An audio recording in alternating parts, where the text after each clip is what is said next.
Hello, it's your Gen X big sister here.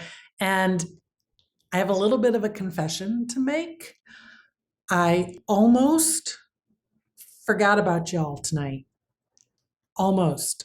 I had a very full, packed, very scheduled day, and I had a lot of extrovert activities on my calendar. And so my last appointment, I went to get a quick dinner, and then I was just feeling just really tired and run down and stuff. So came back and started to pack it in for the night. As you can see, winding down, getting ready for bed. And I was like, whoa, I forgot my little sisters. So I had a couple of different possible topics to talk about tonight, and have decided here's what I'm going to talk about. A friend of mine, colleague of mine, I was watching one of her videos, and she was talking about how she had had a blah day, and I think she had had a couple of blah days in a row, and was working to sort of motivate herself and to get out of the blahness. And she asked for tips on how do you do that? How do you pull yourself out of it? And I have specific things that I do when that happens, because I have had the occasional blah day, but in my past, sometimes my blah days would roll over and become multiple. And if I wasn't careful, it could roll into, a depression or something a little more longer term.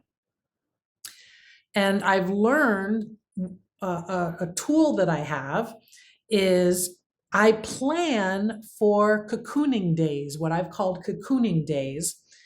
And that's where I am deliberately making a commitment that for that day, I have no expectations of myself other than to do whatever I want to feel good.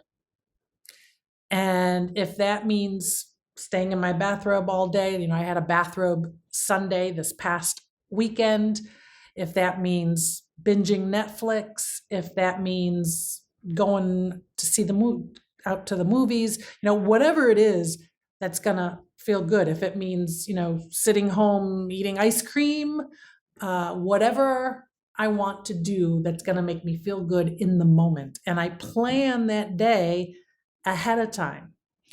And I put boundaries around that day, that it'll just be one day, and things like what would I accept for it to be a successful cocooning day? Because, for example, I will put boundaries around what I eat. I make sure that I include something that I really, really want that's going to induce joy and comfort, but with some boundaries, so it doesn't slide into some sort of a binge. And by being intentional like that, I I feel safe, and I end up being able to enjoy the day without guilt, because part of the joy of a cocooning day is I don't have to accomplish anything. I don't have to do anything that I don't want to do. And it's absolutely okay. And I have found that that has really helped. And I have stopped having instances of those days rolling into additional days.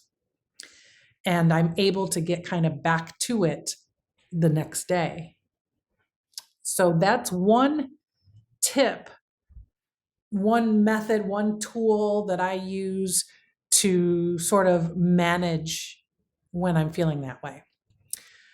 The other thing that comes to mind, because my friend, when she was talking about it in her video, she was mentioning how getting daily movement brings her out of the blahs, but sometimes she just doesn't feel like that. And I could totally relate, Like, you know what's gonna bring you out of your mood. You know what's gonna raise your spirits. Getting outside, moving your body, doing things. You know that's gonna do it. But there are days when you just don't feel like doing those things. There's just something that there's nothing, I don't know. You're just not feeling motivated to do the things that you know would make you and help you feel better. So what I've done in those situations is I use timers. So if there are things that I want to do that day, like I wish I wanted to do it, and I know that it's a good thing to do, I will do it in tiny, tiny little pieces. And this tactic started many years ago when it came to cleaning my house. I have a tendency to sort of let the clutter build up a little bit, and then it gets on my nerves, and then there's like a bunch of cleaning that needs to be done all at once. And getting up the motivation to do all of that cleaning was always kind of a struggle sometimes, especially when I was working a corporate job and all those stressful hours and everything, finding the time to do it. So I developed this habit that I called commercial cleaning, which was I would watch my favorite TV shows, and every time a commercial was on, I'd get up and do some cleaning. And then I could come back as soon as the commercials were done. Now, that was back when I was watching commercial television. A lot of my streamers, I don't have commercials. So that method doesn't necessarily work quite as smoothly. But I use the same method, but I use timers. So I will set a timer for 15 minutes. So I can do 15 minutes of whatever I want to do comfortably. If that's just laying in bed and listening to a podcast, if that is watching something on Netflix, whatever it is, if it's reading a book, if it's just staring at the ceiling and doing nothing, whatever you want to do, you're doing it for 15 minutes. Then when that 15 minutes is up, I set a timer for 10 minutes. And during that 10 minutes, I have to do whatever it is that I wish that I had wanted to do. So if it's move my body, it's move my body. It's dancing to a song. If it's cleaning the house, it's cleaning the house. If it's working on a project that I've been putting off, it's working on that project. But knowing that I only need to do it for 10 minutes makes it really easy to just do it when that timer goes off. So I spend 10 minutes doing the thing. And then when the timer is off, I can go back to doing what I was doing before. I have binge watched Netflix series this way and have been uber productive while doing it.